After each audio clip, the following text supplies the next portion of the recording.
certain circles would call it imposter syndrome. You have this self-doubt of your capabilities, because you maybe say, maybe I don't belong here, and then you say, wait a minute. You know, no one took those tests for me in engineering and graduate school, worked 17 years at Lawrence Livermore with all the things I accomplished. I said, do I belong here? Yes, I belong here. Maybe I just need to work harder. And you just start working harder. Well, I also appreciated how your family really supported you through all of this. And so it's really, they must be so proud and excited. I mean, I really loved many of the scenes, especially at the launch. Yeah.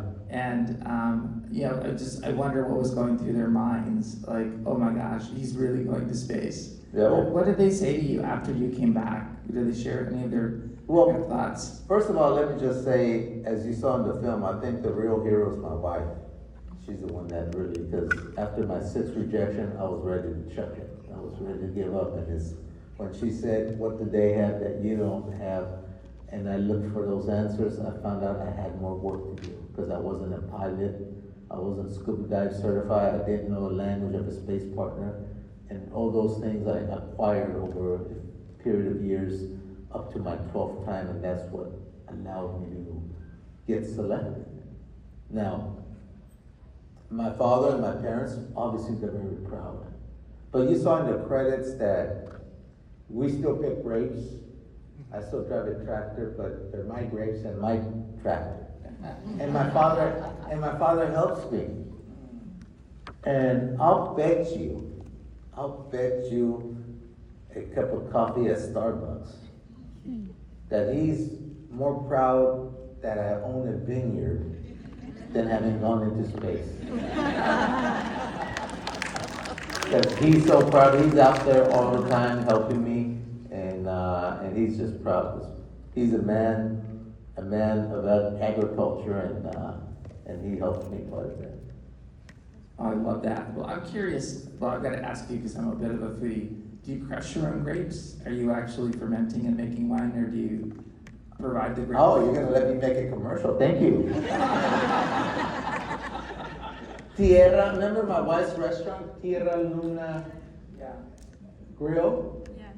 When I went back and I acquired the vineyard, I gave her $1 bill. And she said, what's this $1 bill for? I said, it's because I'm buying the naming rights of your restaurant. I don't want you to come back when I'm very successful and you're gonna sue me.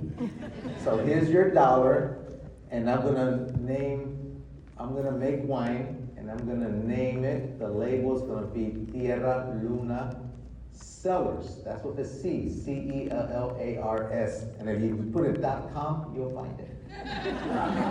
And so we make 2 reds, a Zinfandel, and a red blend, and then we make a Sauvignon Blanc. And just last week, we got word from the Los Angeles International Wine Competition that our 2 reds, the Zin and the red blend, they placed and got silver medals, so we're pretty proud. So it's a good one. Congratulations. Fantastic. I can't wait to try them. Yeah, absolutely.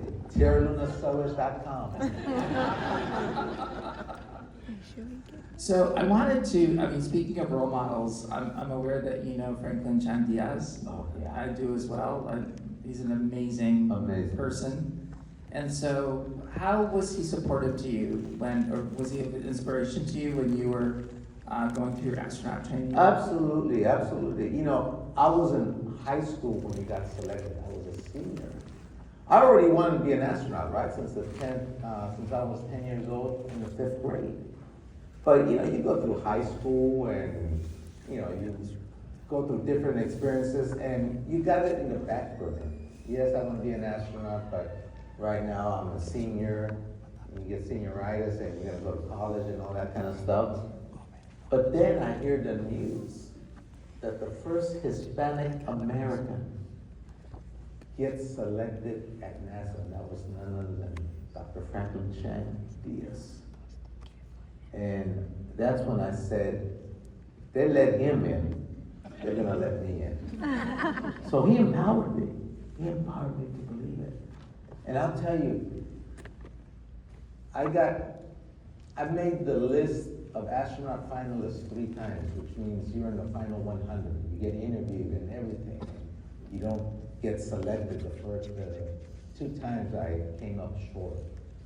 The 3rd time, part of the interview panel, Dr. I have not, but she saw the movie, and Michael Pena was at an event with Salma, and she was kind enough to record a message thanking me for including her in my movie. Fantastic.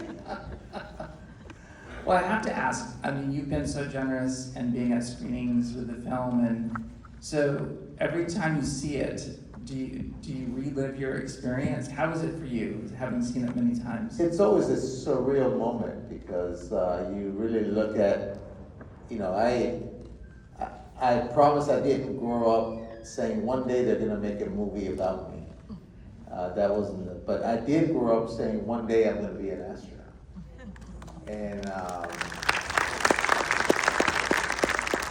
And when I became one, I noticed that the media was fascinated with my story.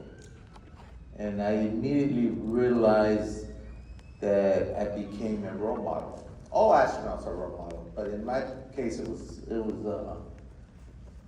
bit more special. And so I embraced that role, that responsibility. So when my buddies, we have to do 1 talk a month as an astronaut. So a lot of my buddies would go to the Fiesta Bowl, to the Houston Rockets basketball game. I would be out here in South Houston talking to the schools. Wow. Because I knew it was very important. Absolutely. I mean, we know that here, that role models are incredibly.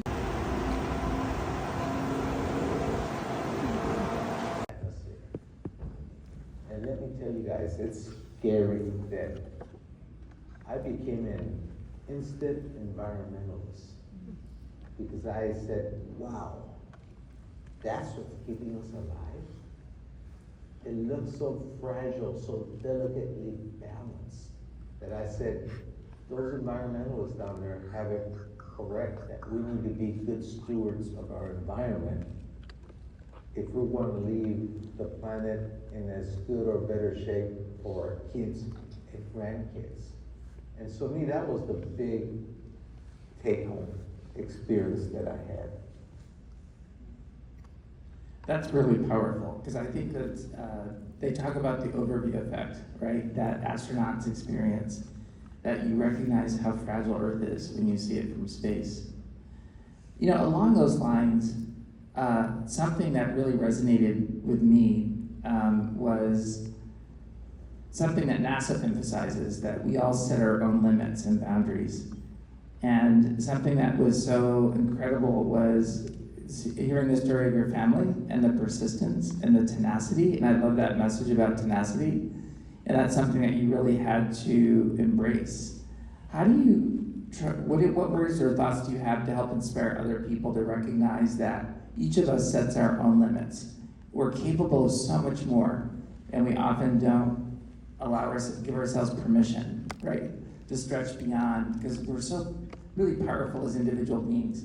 What would you encourage people to consider to kind of push out their boundaries? Well, first of all, with the kids, I think it's important, as you mentioned earlier, role models are important. But I think just as important is role models that look like them. I think that's even more powerful.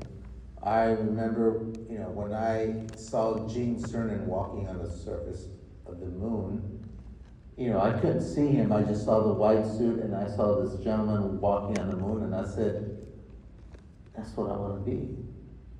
It inspired me. So now imagine... It in some way changed you.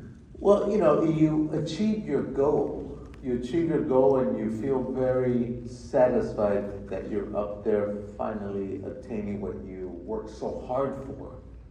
But I'll tell you, as soon as I got back, they announced the retirement of the shuttle fleet.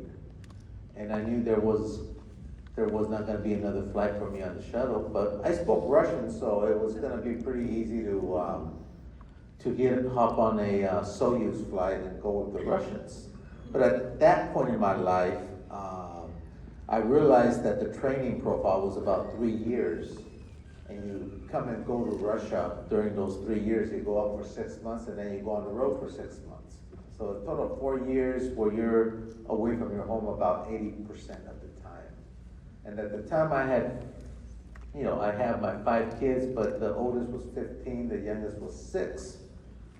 And it was the hardest decision in my professional career that I had to do, which is turn in my flight suit, telling NASA that I could not accept the flight assignment because to me, familia was more important. And so that's when I left NASA.